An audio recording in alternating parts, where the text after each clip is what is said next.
What's up, everybody? Welcome back to Drawing First Blood.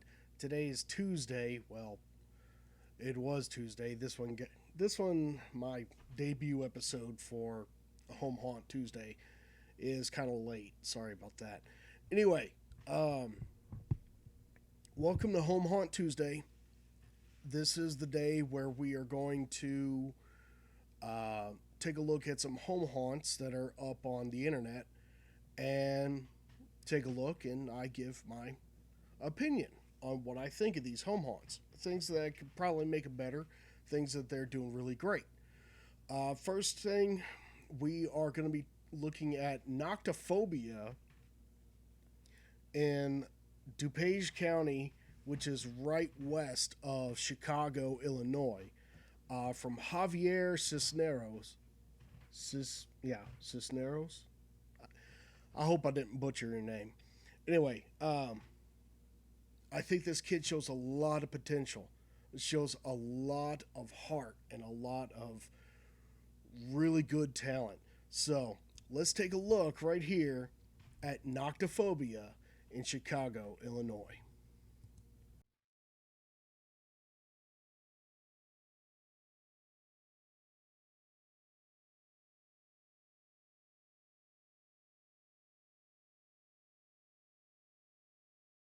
Welcome to Not. Okay, right here, I'm just going to go ahead and say it. Coming down a basement stairs to a normal house, I was kind of to begin with.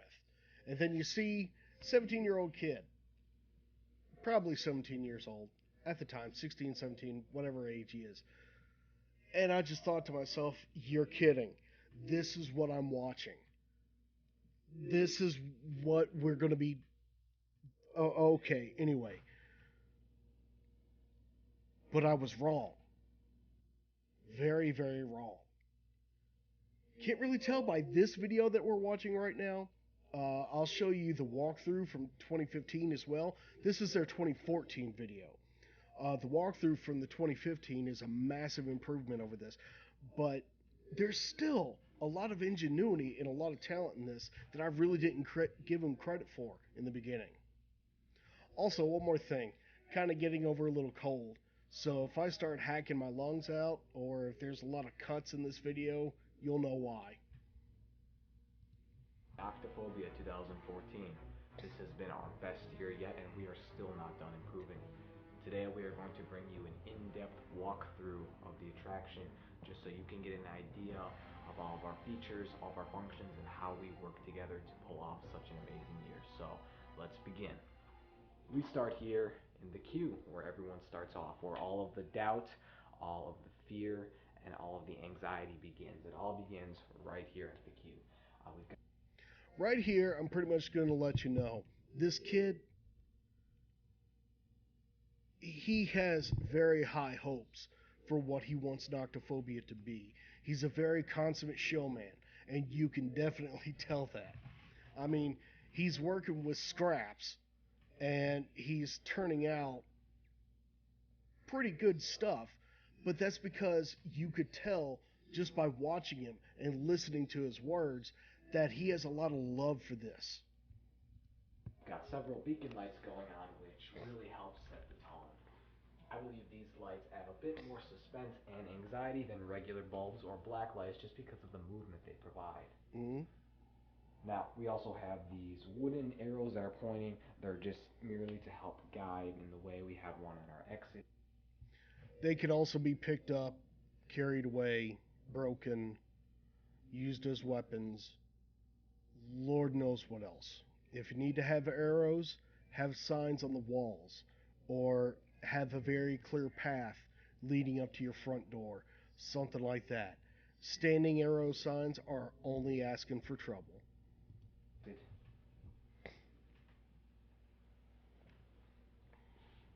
And we also have our staff only entrance.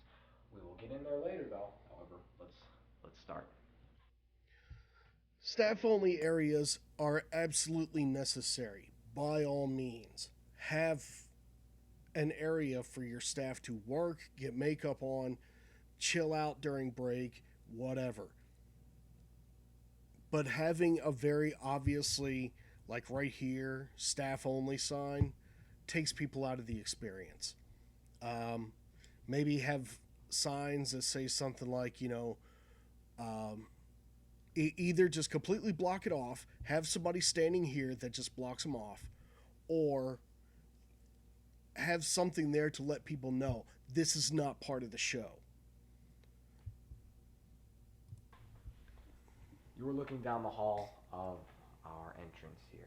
Now, the entrance, yet simple, was very easy to create a doubting and very fearful atmosphere.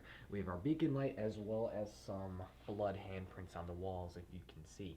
With all Blood handprints on the walls. It's a nice touch. I'm glad that people are thinking about um, details instead of just like flat black walls. But every home haunt has that hallway that where it's just black and it's got the red paint smeared across to look like handprints. If you want to do something like this, try to be a little bit more creative, just a little.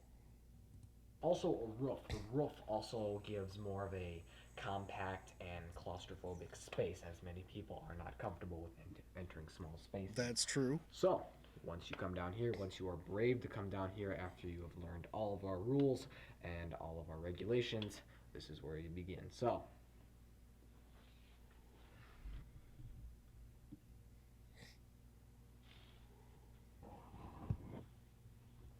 welcome to the first scene of Noctiphobia. We start in a rather simple room, which was very quick to put together. Now, I'm sorry, I'm going to keep interrupting him. Your beams right here, if they're going to be part of the scene, they need to be part of the scene. They cannot be bare colors, they cannot be bare wood. They need to either be painted to go along with the scene or put on the backside of your scene. So, this right here, your structure supports should be kept only to the back. Do not allow anything to take your guests out of the experience. Also, lighting right here, very nice. I like how you had the lighting pointing down here at the table with everything on it. Plus, it also gives a beautiful look to this curtain right here. Very nice with the lighting. Maybe try to disguise that a little bit, but once again, that's all part of your, your wood paneling here. Do something about that. Now, I'm mentioning this for the better understanding of people who are watching this, who are not part of this show. The thing is that I've seen his 2015 walkthrough, and it is a vast improvement. Not saying that this 2014 show isn't any good. It is. It's very good, but it's a huge, huge step forward with 2015. This room was intended to have a little bit more detail on the walls and ceiling, but because of the time crunch, we were not able to get to that. This room is more of our satanic, hellish hotel lobby, if you will, more of an entrance that leads to our elevator, which you will see later. If you take a look at our very gothic metallic table, which we were able to use, that was just lying around the house, we have our Ouija board prop, as well as a skull and a candle. This really helps set the mood. We also have a red spotlight placing down right here, which being the only light in this room, was able to create a really eerie effect. Now, you'll also notice these black curtains here. These curtains serve more than one purpose. They added to the room's look tremendously, so it's not just a solid four wood-walled in area. This kind of adds to the look of a hotel, homey, cozy kind of atmosphere, but also not so cozy because we've got the Ouija board. But not only did it add to the actual physical look, but also provide us actors easy access to all of our egress routes, elevator functions, and everything else that goes on behind the scenes. This is one thing that I wanted to compliment Javier on was the fact that he was looking at the different textures within the rooms. Instead of just having 4 flat walls, he wanted to have something different in this room right here, which is awesome, spot on, something that you should definitely look for when doing your rooms. Also, something else that he kind of mentions, I kind of got worried about it for a minute, but then he explains further that with this entrance to your backstage area, you always want to have someone in the room to make sure that no one goes back there. No one who's not supposed to be back there is going to go back there. But he kind of addresses this a little later on, and I kind of cut him off before he could say so. But yeah, that's definitely something that you always want to have a concern for, is if your entrances to the back areas, if they are not covered and locked in some manner, you need to have somebody there. This is also where Jared, our Emperor of Evil, There we fits go. so well in the scene. He did no talking, but he was so effective. Great entrance scare, very memorable. Scared yet? Your journey's just beginning. Follow us as we make our way down the elevator hall through these cramped hallways. The first thing you'll notice is this blood on the wall here that we've used again. We've had blood handprints on the entrance hall as well as here. We've used a little bit more of it this year. It works. It really sets the tone. I'm sorry. The first thing I noticed was not the blood handprints on the walls. It was your big bear wall right here. That's the first thing that I noticed. Once again, I understand you're a home haunt. You have to cut corners. That's great. But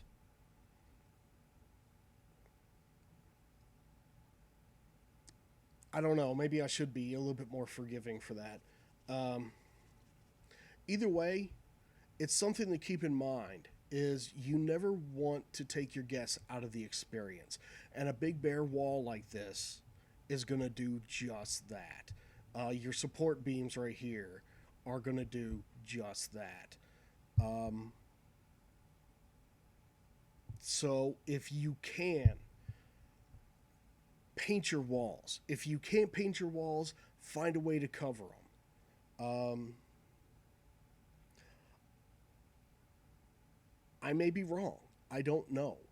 But the way that I've always seen it was that if you have bare walls like this, it can totally kill the mood. That's the last I'm going to say about this, I swear. Because, like, you go into some of these other rooms and you'll notice that he's got the same thing going on. But I'm not going to mention it anymore because I've already mentioned it. I don't feel like repeating myself. You'll also notice this fabric. This fabric, we had an abundant amount of it. We were a little unsure of how to use it. We wanted to cover up this very blank and boring wall, so we hung it here, not expecting much of a result. However, it came out much better than I originally anticipated. Something that I wanted to compliment him on was his use of this fabric right here, on this wall right here, because that adds texture to the feel. If people are going through your haunt and it's dark and they're feeling around, you want them to feel not just a wood wall, but you also want them to feel different textures. This is smooth. This is not. This feels like some kind of weird netting. This feels like some kind of like, oh my God, what is that? You know, that's the kind of thing that you want to go for. By putting that fabric right there, that is a very good way to get a shock value out of guests that aren't expecting that. Looking to your left, you're going to see our portraits along the wall here. These portraits are lenticular, so they do change as you walk past them. And this other portrait here, you guessed it, is our drop panel, which was very effective considering that people were not looking at these. They were more concerned about what's ahead. So when their guard was down, we let them have it. Now, I usually harp on people being creative and not using things that everybody else uses. But to tell you the truth, some things are tried and true. Some things work no matter how many times you see them, no matter how many ways they're used, they always work. Drop panels are an easy, quick, cheap way to get those scares. You are now ready to enter the most interactive and unique experience of Noctiphobia 2014. Enter the Elevator. Okay, I know I promised that I wouldn't say anything else about it, but come on, this looks like a refrigerator box. I'm not knocking the creativity in this. I'm really not. But you got to do something. You got to do something to turn this from 5-6 panels of pressed wood into an elevator. Just that little tiny thing is going to be what really, really makes a difference.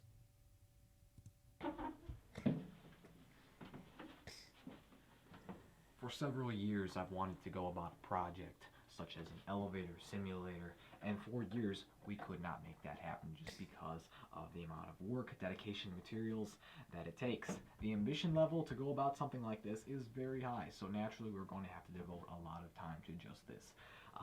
The big sacrifice we had to make in order to make this possible was to add slightly less details in other rooms, so we were able to finish this on time. I would rather have a very great elevator simulator than a very poor one. It just would not fit with Noctiphobia. Take a look. I get that. And that's fine. Very ambitious, very creative, and honestly, I love this part of the haunt. Mainly because he's actually going for and doing things that he's really wanted to do.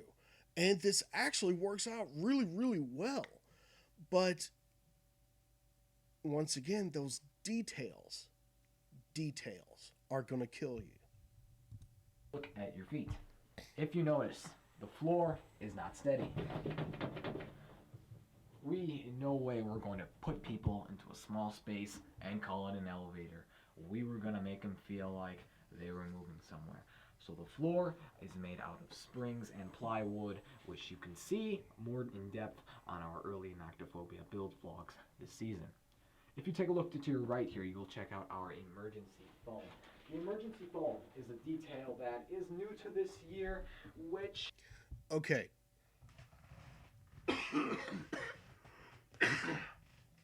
Sorry about that. This is going to be a minor detail that very easily could have been done pretty cheaply, that honestly really would have added to the effect, because what I see here is a wire with a connector. Okay, it's supposed to be where the emergency phone is sitting, but it's obviously not there. That's great. That pretty much tells me, okay, I don't have an emergency phone, which is fine. Little detail. Instead of having your connection right there, why not go ahead and rip that connection off? Have it frayed wiring, so that instead of saying the repair technician took the phone off because it wasn't working, he's probably going to fix it. Instead, now it's, what the hell ripped that phone off the wall? Minor details. Created, again, more doubt. It was just something to look at, but it was a nice little feature here. We did have a little light hooked up on the underside of it that would illuminate the cutout phone and exposing the blank wires. The soundtrack we had playing on in here explained that if anything were to happen in the case of an emergency, use the emergency phone to your right. But if you take a look, there is no emergency phone.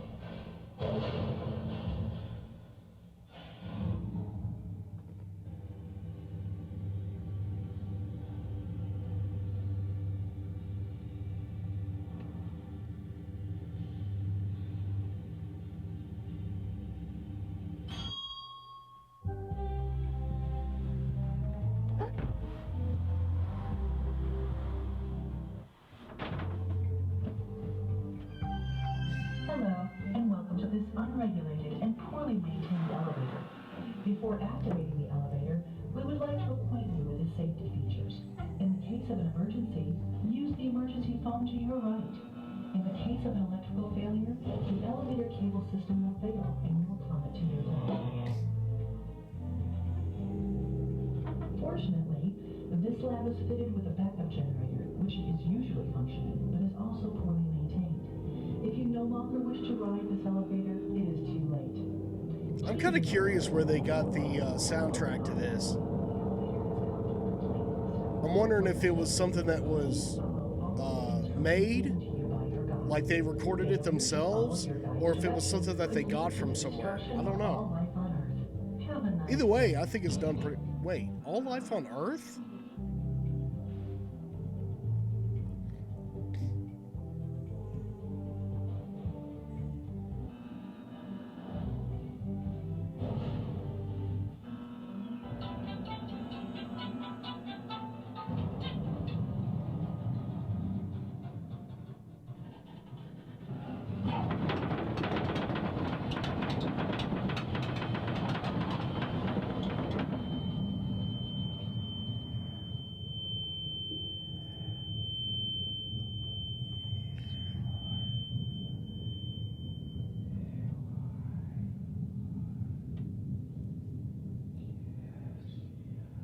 $10 says he says get out.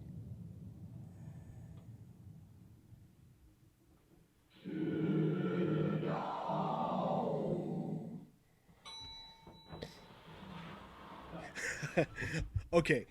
Okay. I do like the ding at the end after the whole get out ding. I love that. Wondering what was happening outside while people were experiencing the simulator. What was happening out here?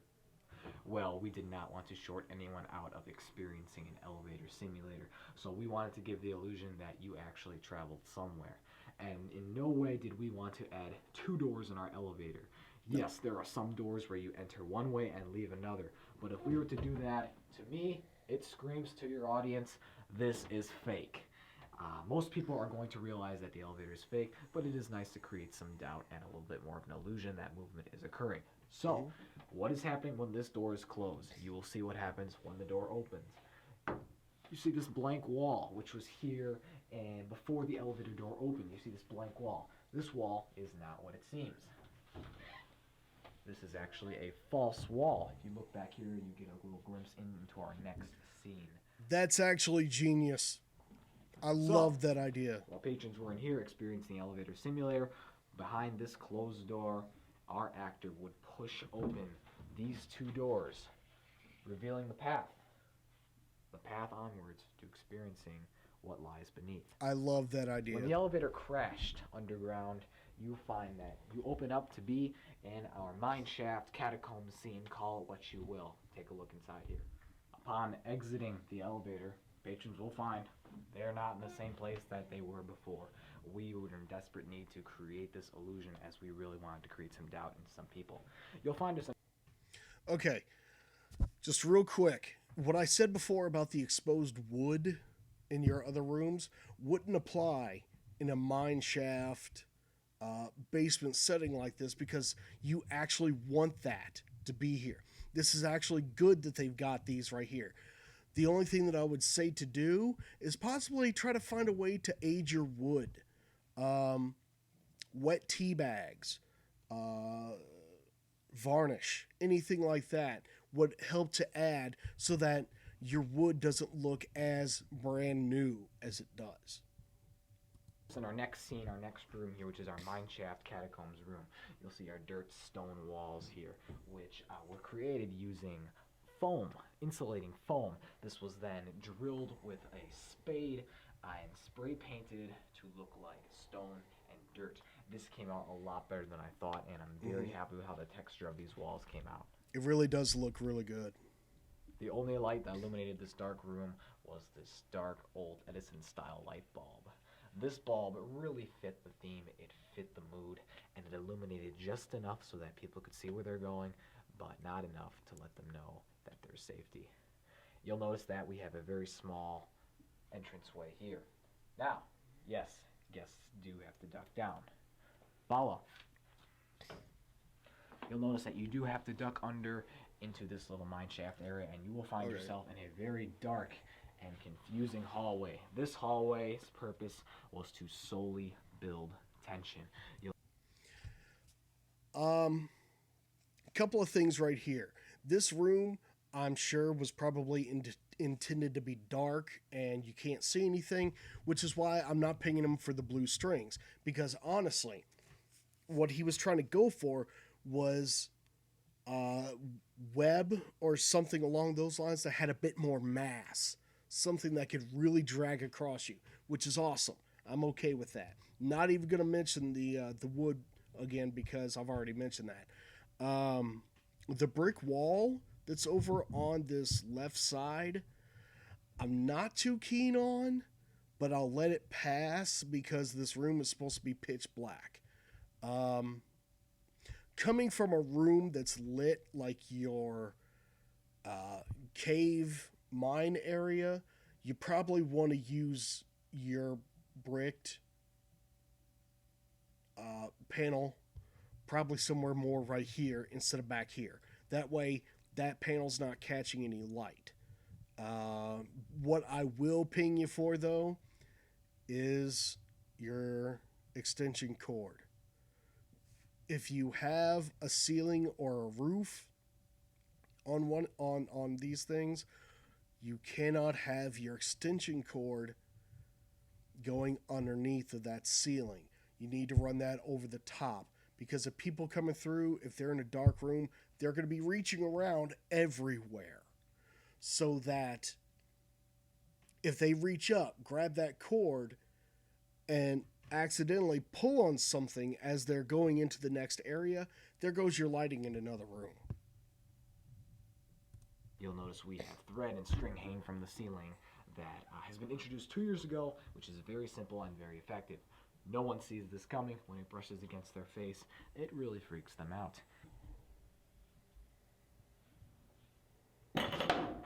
Did I get you?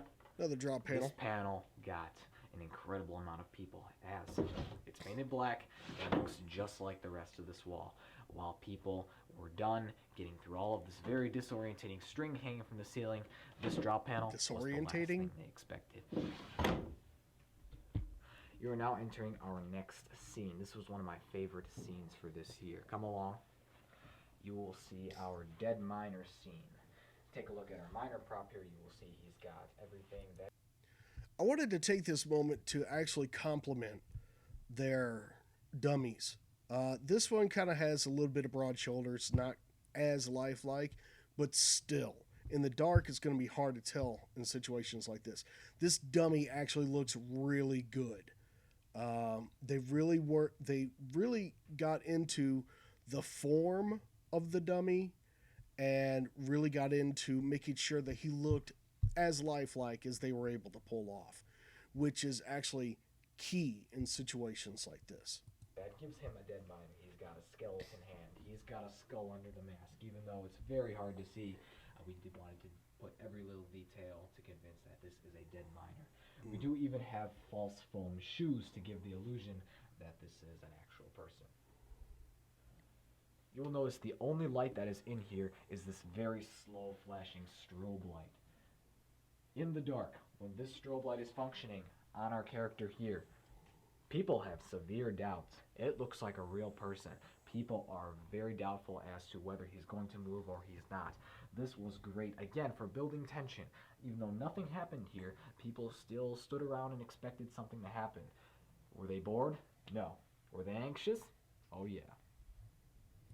Which is something that you want to do with your dummies, which is the reason why you want them to look as lifelike as possible, is you want people to doubt whether those dummies are dummies or if they're real. You're not sure.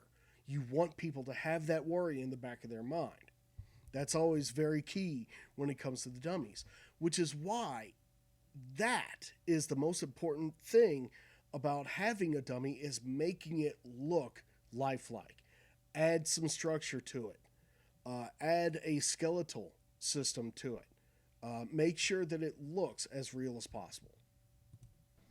Now your adrenaline is probably pumping and you're wondering, what's around this corner. Follow me. The first thing you'll notice is there's not much detail here. There's not much to see. And that is true. There is not much to see. That is, with no actors present. This area served as a great actor area. Now, there was lots of potential for adding design into this little area, but as soon as people come around this corner, they were greeted face to face with an actor, which would jump in their face, make a lot of noise, and be completely crazy, which scared the hell out of a lot of people. I cannot stress the importance of having an area where your actors get to play. That is probably one of the most important things that you could do as a haunt owner. The reason why is because in doing this, you are allowing your actors to release those inner demons that they have. If you've, and on top of that, you're also showing faith in your actors and their ability to scare without props, without mechanics and animatronics and things of that nature. So having that room where there's not a lot going on aside from the actor is really, really good, especially if you have a haunt that has a lot of animatronics, because then people aren't going to be expecting that. Plus, it's a lot more fun. It's a lot more fun for your guests. It's a lot more fun for your actors. They just get to have that moment to just blow off right there. Think it's over? Not a chance. The same actor that got you over here is not done with you yet, as they will continue to torment you and frighten you as you make your way around this corner. In this area that is not very detailed, you will still be face to face with this actor who will block your entry, block your exit, and otherwise disorientate you. This was a very simple tactic, but was very effective in the long run. Enter the next scene, the mine shaft scene. Upon our plastic flaps here, you will be face to face with our mine shaft. You will notice our miner prop here. Many people were very apprehensive about having to move past him, as he is very intimidating and a lot of detail work was put into him. And as you notice, a lantern in his hand and something else in his hand. If you notice over here, we have a flash cracker. This is a flash cracker from White Props. The flash cracker is a new addition to this year and a professional haunted attraction tool, which proved to be very effective. I was very happy with how it turned out. Once again, his dummies look great. You want to have people not sure about whether it's a dummy or not. You want their apprehension, as well as one thing that he said was that the new addition to this year, always be looking for a new thing. Always be looking for ways to improve your haunt. Even when your haunt is going on, always look and try to find new ways to improve. After you finally have the guts past this guy, you know it's time to go into an even darker section. Move on here under this low beam and into the mine shaft. The mine shaft is another pitch black and very claustrophobic area. You'll notice more thread hanging from the ceiling, invisible to the human eye. Okay. Last time I'm going to mention this, but this is only because I could see this being of use. The area that they just came from was lit green a lot. If you want this wall here to continue that lighting, sure, don't paint it. But if you want it to be a dark area coming out of a lit area, you definitely don't want it to be bare. But very visible and very physical when you walk through it. As you follow through, you'll notice it gets tighter and tighter. Many people are apprehensive about moving through this small area. As we suggested, you go through alone or in groups of two. Because of the small claustrophobic nature of this house, that is the sole reason why we go about such a rule and such a premise. The 2-person rule is fine for when you're at a home haunt. Something to keep in mind for later, for when you decide to go pro, which I would love to see this kid do because he's got a lot of really great ideas. I want to see him go pro. Um, Making it so that larger groups can come through, having enough space so that you don't have choke points in your haunt where people will stop. It's not important now, but later on. Sorry about that. Later on, things, when you start to become more professional, something to keep in mind.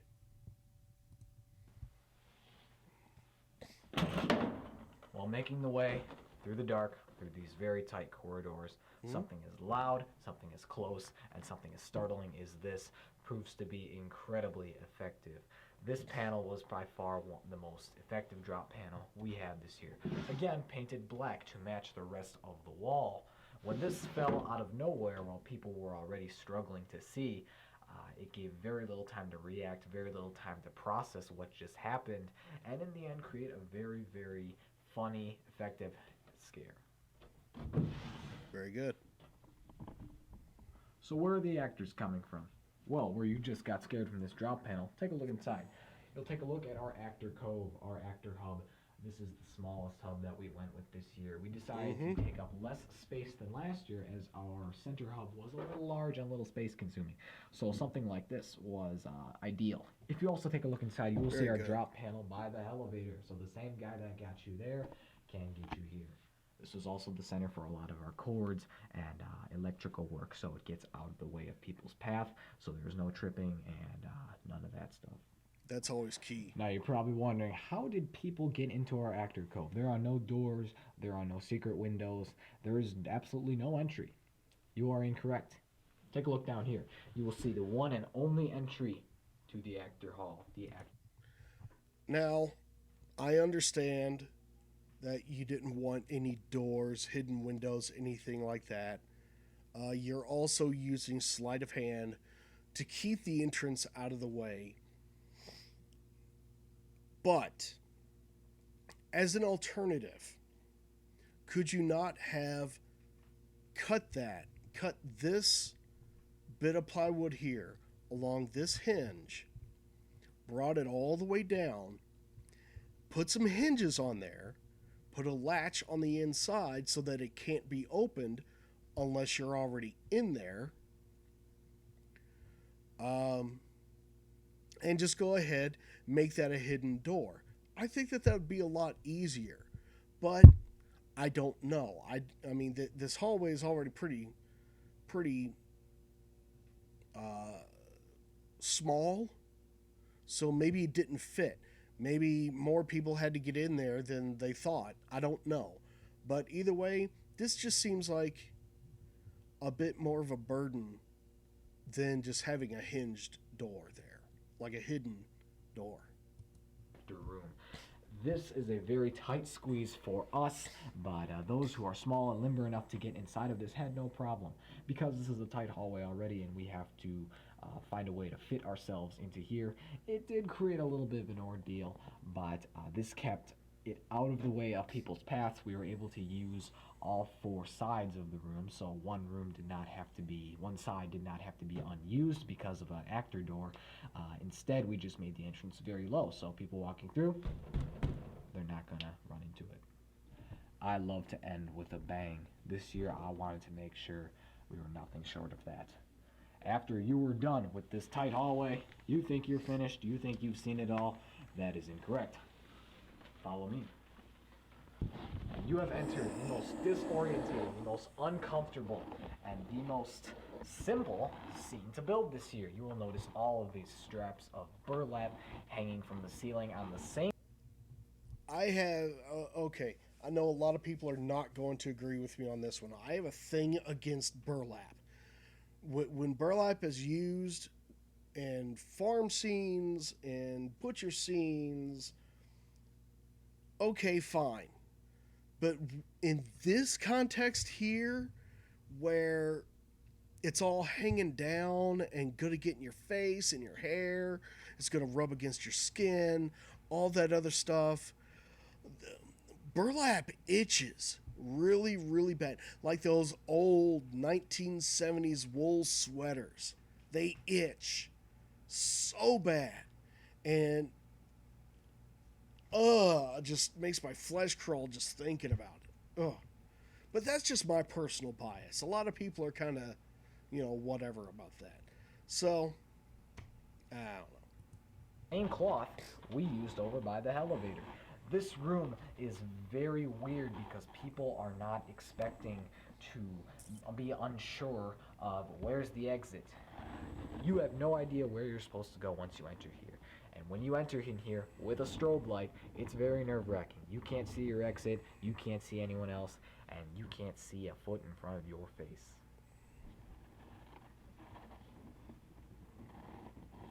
If there's one thing I hate, it's anticlimactic endings. We did not want to short anyone out of that. We wanted to chase you out of there like the building is on fire. And we did that with an actor, with an air cannon. This air cannon is located back into our furnace room back here. We have a spray gun nozzle attached to a standard air compressor with a standard hose. This is very easily triggered, and that will create it quite effective because after people are being disorientated by this crazy burlap, they are met with a face full of Air guns. Air guns, very effective. They work very, very well. Here's where your concern is. Proximity to the guests. Air guns at very close range can really hurt somebody. Probably be best if you're in a close range area, maybe turn down the air pressure a little bit or something along those lines, or have it in an area where it's a little bit bigger, a little broader, so that your guests will not be walking right up on the air gun as soon as it goes off. After you just got attacked with the air cannon and you made it out alive from the burlap mess, you are almost on your way out. You will, however, not exit. You will not exit in a very quick manner. You will be chased out. You will have a face and neck and body full of fast air. This air will be plummeted at you from every direction. You will want to get out of here as fast as you can. So you will take this path, nervous, until you find out you've made it.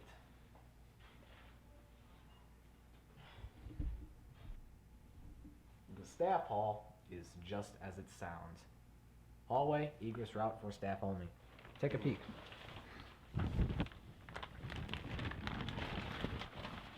Down this hall, you will see cords, cables, and just a mess that is not suitable for patrons. I hope you don't have any fat actors. With that joke said, something to keep in mind for later. This works now, and that's great. But something to keep in mind for later, for when you go pro, you're going to want big people. You're going to want like big, broad guys, because those are intimidating people. Having areas like this that they can't fit through only works to demoralize. It's something very important to keep in mind. When you go pro, keeping an ingress egress area for your actors that they could comfortably fit through. That's very important. Now, we did this for one of two reasons. Number one, we wanted to keep all of our cords out of the way.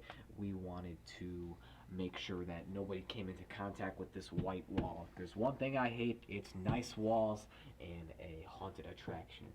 We want terrible walls. We want a terrible atmosphere. How are you going to give a terrible atmosphere with nice white painted walls? This also gave us actors room to move around the attraction fast and quick. So while moving around from scare to scare, we did not have to run through the maze, but rather around the maze. Now follow.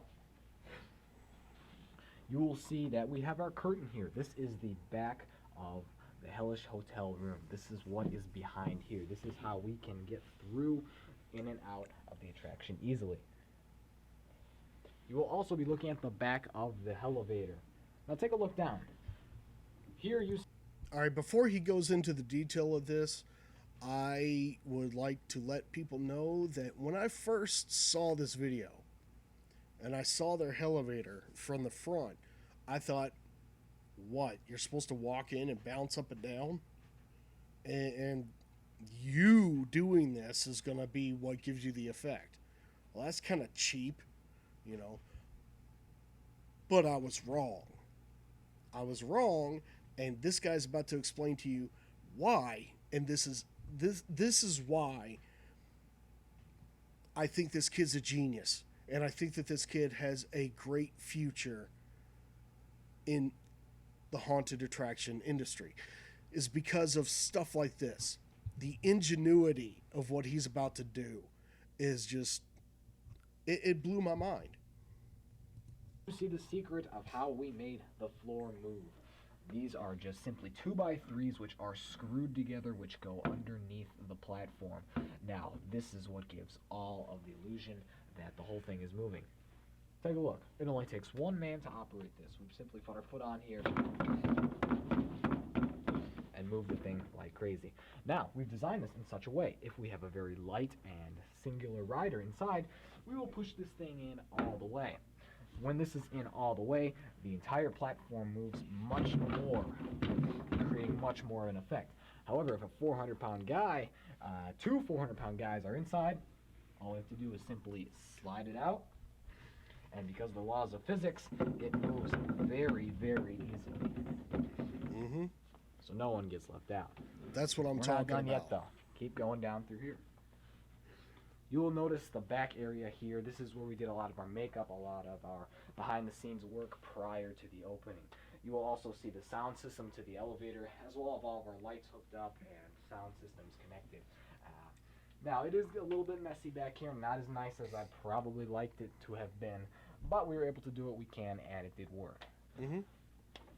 You are looking right here at our transition.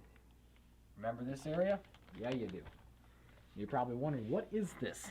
This is, again, the actor hall that goes around the entire haunted house. This way, people never have to see this white wall. They get to see the attraction and only the attraction. This way, we can move around very easily. If you follow me down here,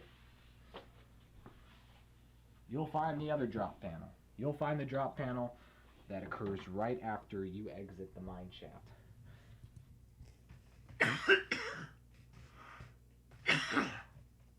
Sorry about that, guys. Once again, got a cold. Trying to deal with it. This actor hall goes all the way back to this wall and ends approximately here, where the start of our mine shaft scene with the miner prop begins.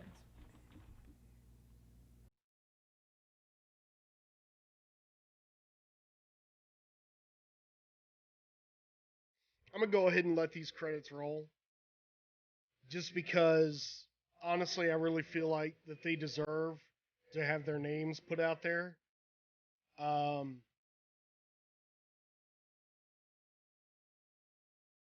The thing is, it is very important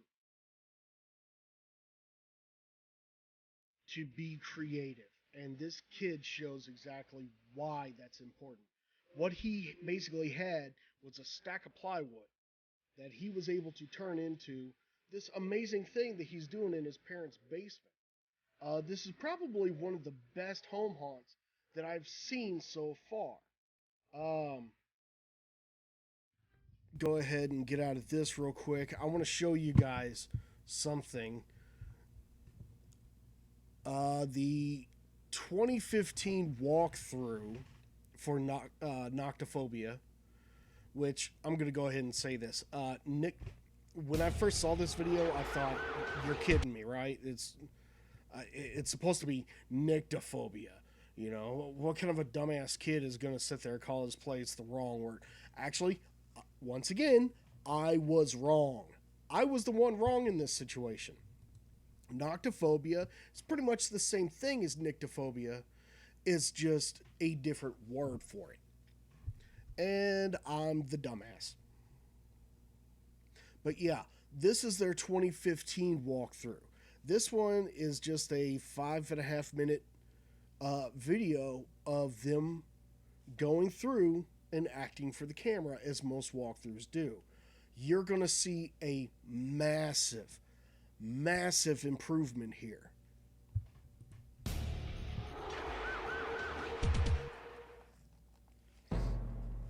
Oh, by the way, Haunt Riot, check them out on YouTube. It's their haunt and everything, and it's awesome.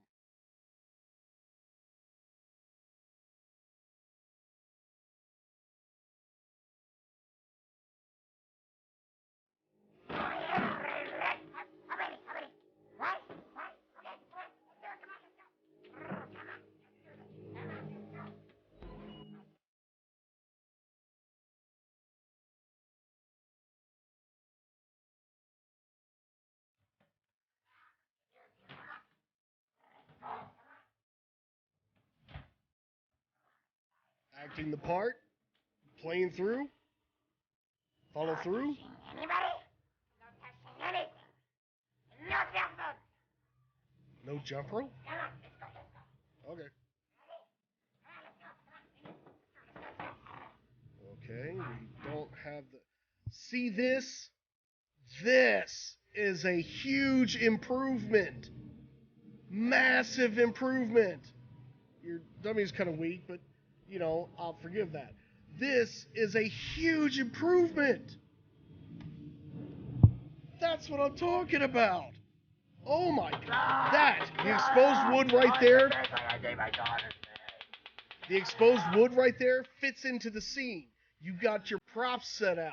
You did a lot more for the set dressing.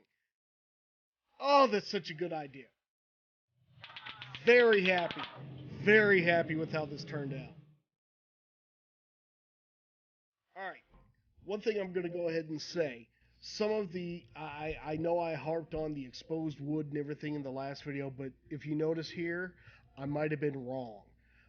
Scenes like this, where you're in the caves, mines, things of that nature, your wood paneling can actually provide some nice color to contrast with the darkness of the situation. Here in a minute, I'll show you another example, but yeah, this here is exactly shows you how wrong I might have been in the last video. See that right there?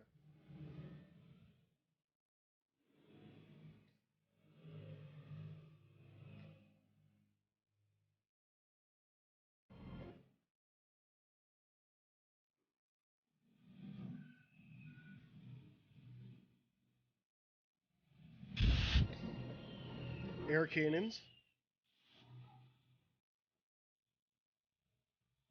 Yeah, come on, you can do this. Come on, let's go, let's go. Drop panel. Effective.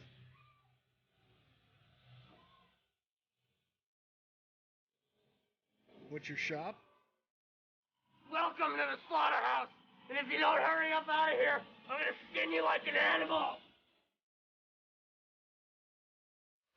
This is what I'm talking about here. You got this blue light on your white butcher's wall, and that just adds just a different. You know what this is. You know what is on these sheets right here. The color that's added in this situation just definitely makes your butcher's area pop, and that's beautiful, beautiful work.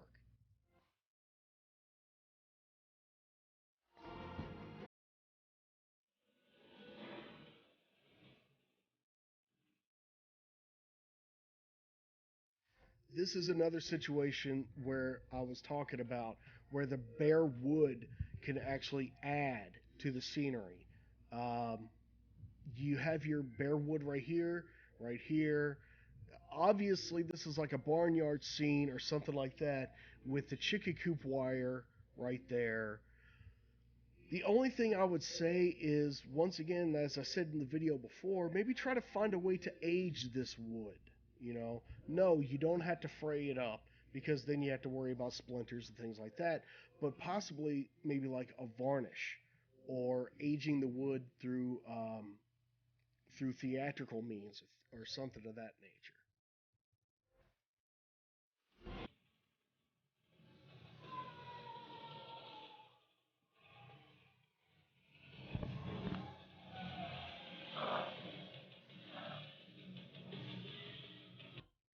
I want to talk about the importance of light in these rooms. What you just saw was a pig masked man who was threatening, coming at you, doing his thing. Um, you didn't see a whole lot of detail of the mask, but here in a second, you'll see what that mask looks like for real, in full lighting, as opposed to what you saw. Because what you saw in the haunt and what you saw full lighting is completely different. And this is why lighting is very important when it comes to a haunt.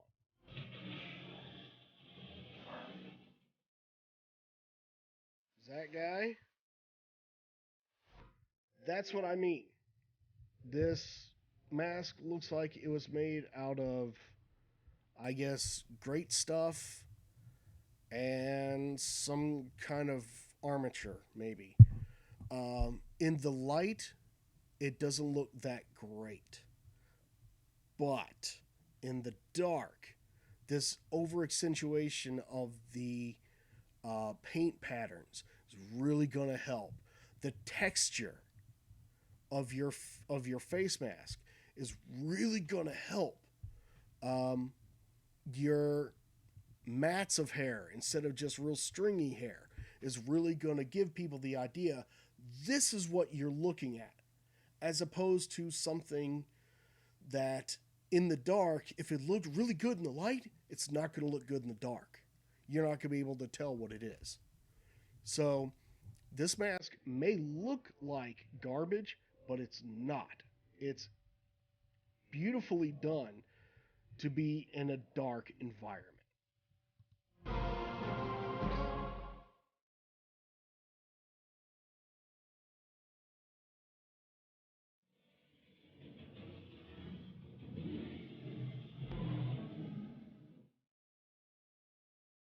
Beautiful scenery right there. I love that. Lighting is spot on. That's perfect. Drop panel.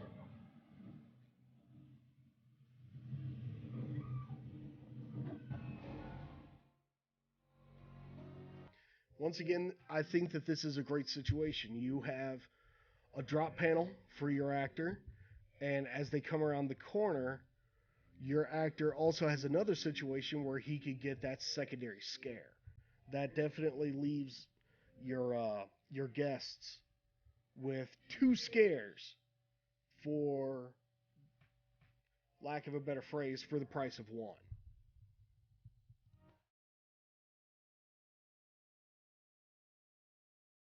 Using cute little maneuvers like that is really going to help save you a lot of time.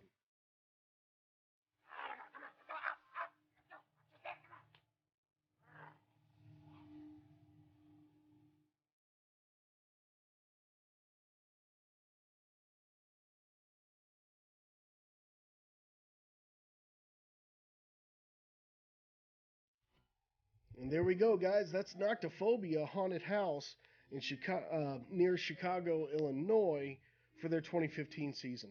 The last I saw, I'm not sure if they're going to have a 2016 season or not, but I really, really hope that they do because I want to see more. I want to see more coming from this kid. This is probably one of the best home haunts that I've seen ever. The vast improvement from 2014 to 2015 pretty much tells me that this kid knows exactly what he's doing when it comes to building a haunted house. I'm hoping that at some point he goes pro, or at least able to.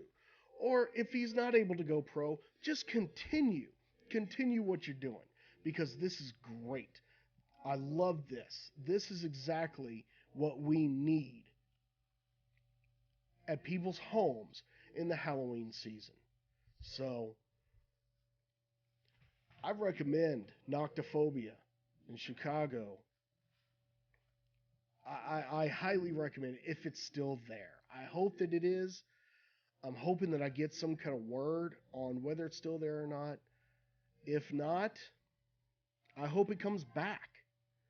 If so, by all means go check it out. Find out where it is and go take a look at it. Because this was probably, yeah, it's the best home haunt that I've seen yet. Absolutely.